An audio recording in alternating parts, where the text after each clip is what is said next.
In a quiet village surrounded by open fields lived an old farmer. No one knew his real name. Everyone simply called him Uncle.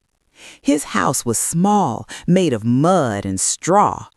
People often said he worked his whole life for nothing. Uncle only smiled and remained silent.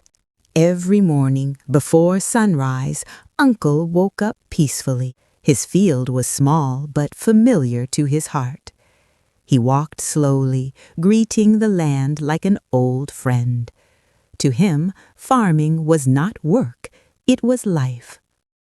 Uncle gently touched the soil before starting his work. He believed the land could hear and feel. "Be good to me today," he would whisper softly.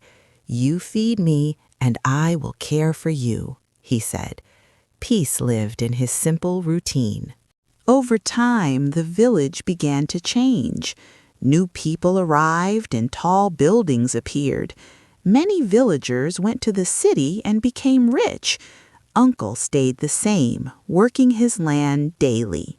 Some young men laughed at his simple life. "What's the use of working so hard?" they mocked him. "You still have nothing," they said proudly.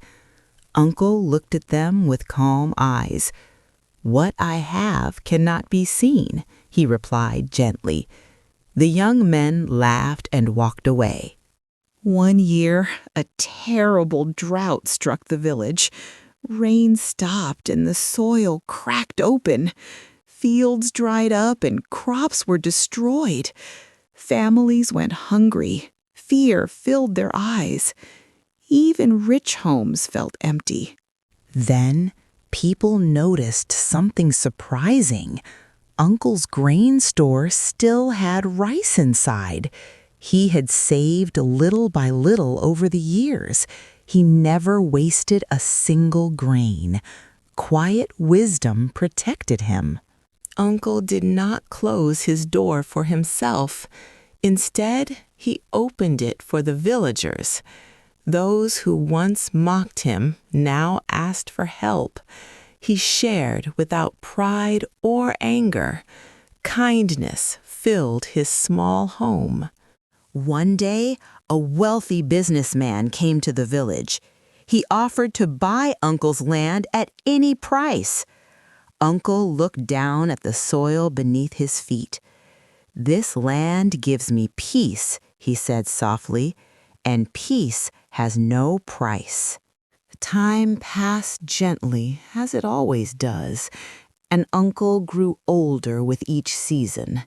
His steps became slower, his back slightly bent, and his hair turned completely white. Yet his face still carried the same calm and quiet strength. One peaceful night, he lay down to rest, breathing softly, as if the earth itself had sung him to sleep. That night, he did not wake again. When the day of his farewell arrived, the entire village stood in silence. People who once ignored him now bowed their heads with respect. In that quiet gathering, everyone understood they had lost more than a farmer. They had lost a gentle soul whose wealth lived not in gold, but in kindness.